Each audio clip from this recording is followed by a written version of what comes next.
Assalamualaikum warahmatullahi wabarakatuh. Kembali lagi bersama saya dalam program e-learning bersama saya Nisa Aulia dalam mata kuliah program aplikasi bisnis. Nah, untuk pertemuan kali ini kita masih akan membahas seputaran apa itu bisnis, apa itu hubungannya dengan teknologi informasi, dan beberapa contoh daripada aplikasi bisnis itu sendiri. Oke. Nah, pada pertemuan sebelumnya kita sudah tahu bahwa bisnis itu adalah berasal dari kata busy yang artinya itu sibuk gitu.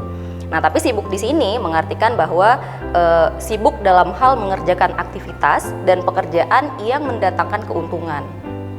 Nah, sementara dalam segi ilmu ekonomi, bisnis itu merupakan suatu organisasi yang menjual barang ataupun jasa kepada konsumen atau bisnis lainnya. Oke. Jadi dapat kita definisikan bahwa bisnis itu adalah kegiatan yang dilakukan oleh individu dan sekelompok orang ataupun organisasi yang menciptakan nilai ataupun create value melalui penciptaan barang dan jasa. Ini istilahnya adalah create of good and service untuk memenuhi kebutuhan masyarakat dan memperoleh keuntungan melalui transaksi. Nah, ini adalah teknologi informasi dan dunia bisnis, di mana saat ini gitu ya, zaman modern seperti saat ini hampir semua hal itu dilakukan dari rumah. Itu dapat dilakukan dari rumah.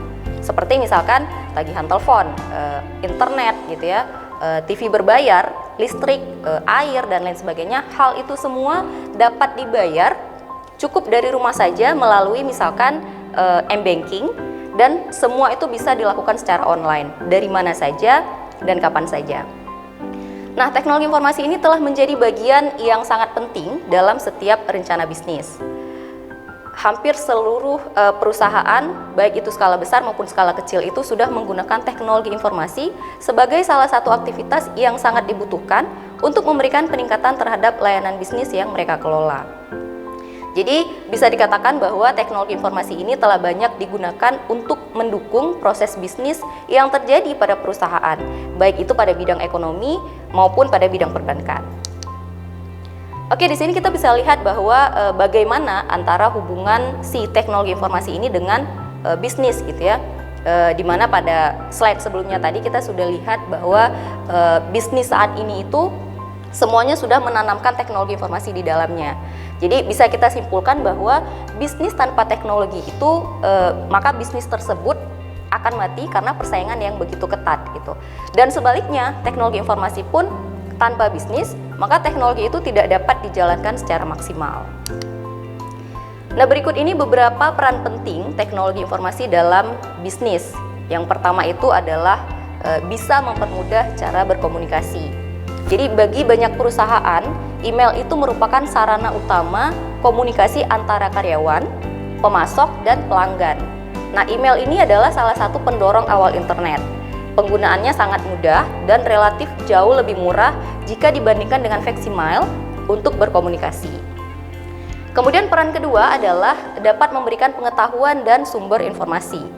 Jadi melalui internet, user hanya membutuhkan satu kali klik saja dan semua informasi sudah tersedia. Jadi semakin banyak pengetahuan yang diperoleh mengenai bisnis, maka akan semakin berkembang pula bisnis yang sedang dikelola. Nah, selain itu, pelaku usaha juga dapat dengan mudah untuk mencari informasi yang berkaitan dengan kompetitornya. Nah, kemudian peran penting teknologi informasi dalam bisnis lainnya adalah untuk ataupun bisa sebagai manajemen data. Jadi deretan lemari arsip yang berisikan dokumen-dokumen perusahaan sekarang sudah tidak terlalu dibutuhkan lagi oleh beberapa perusahaan dengan adanya database gitu ya. Jadi saat ini sebagian besar perusahaan sudah menyimpan versi digital dari dokumen pada server dan perangkat penyimpanan mereka. Nah, kemudian peran penting lainnya adalah sebagai sistem informasi manajemen. Jadi, sistem informasi manajemen ataupun SIM ini memungkinkan perusahaan untuk melacak data penjualan, biaya, dan tingkat produktivitas. Jadi, informasi ini dapat digunakan untuk melacak profitabilitas dari waktu ke waktu, memaksimalkan laba atas investasi, dan mengidentifikasi bidang yang perlu perbaikan. Oke, next, peran penting berikutnya adalah sebagai customer relationship management. Jadi sebuah sistem yang dapat menangkap setiap interaksi perusahaan terhadap para pelanggan, sehingga terdapat data kronologis pelanggan jika sewaktu-waktu dibutuhkan bagaikan data record. Nah, salah satu contohnya pelanggan yang menghubungi call center karena mendapatkan sebuah permasalahan mengenai informasi pengiriman barang yang dia pesan gitu. Nah, dengan adanya sistem ini ataupun si customer relationship management ini, staf perusahaan dapat segera memberitahukan keberadaan barang pesanan pelanggan.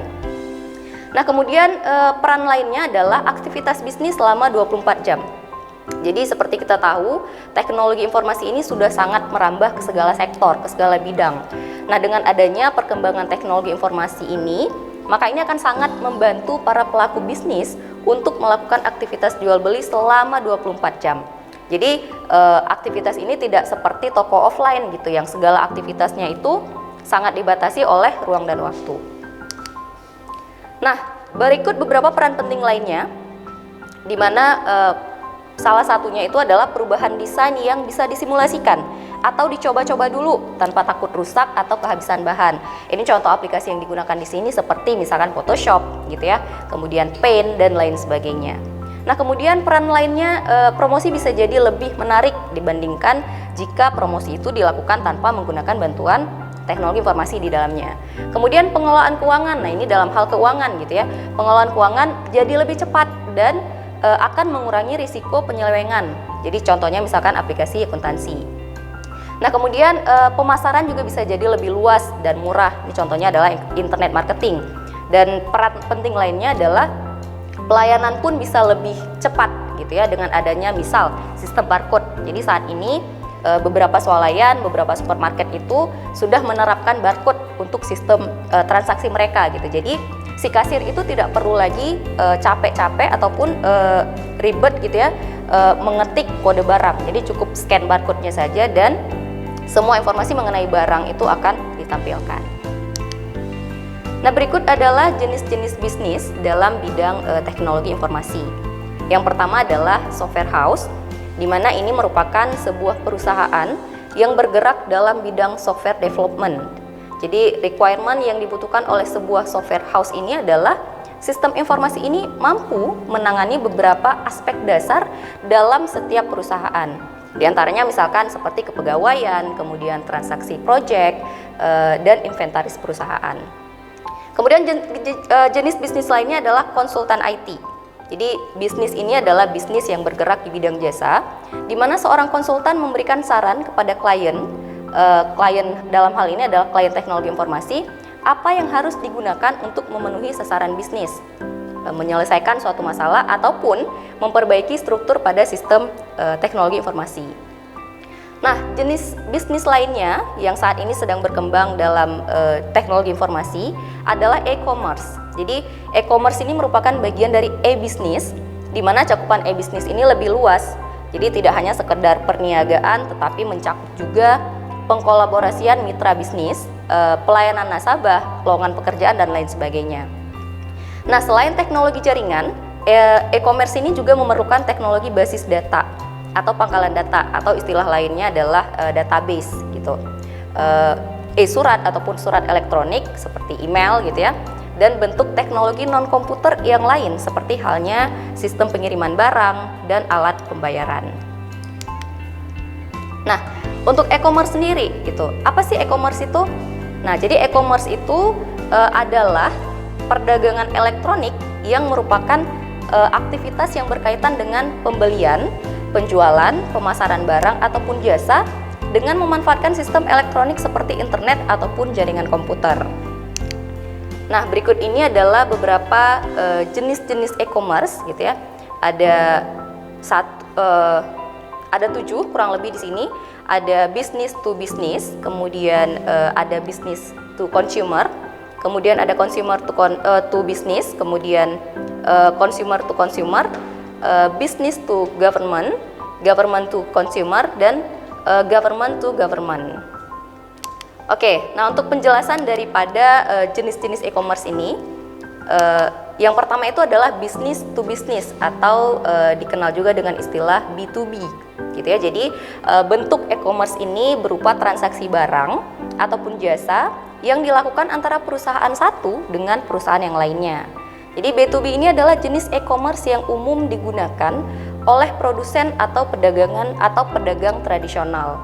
Jadi contoh yang termasuk ke dalam jenis si business to business ini adalah seperti Bizi, kemudian ada ralali.com. Jadi kedua ini merupakan contoh jenis e-commerce yang termasuk ke dalam business to business.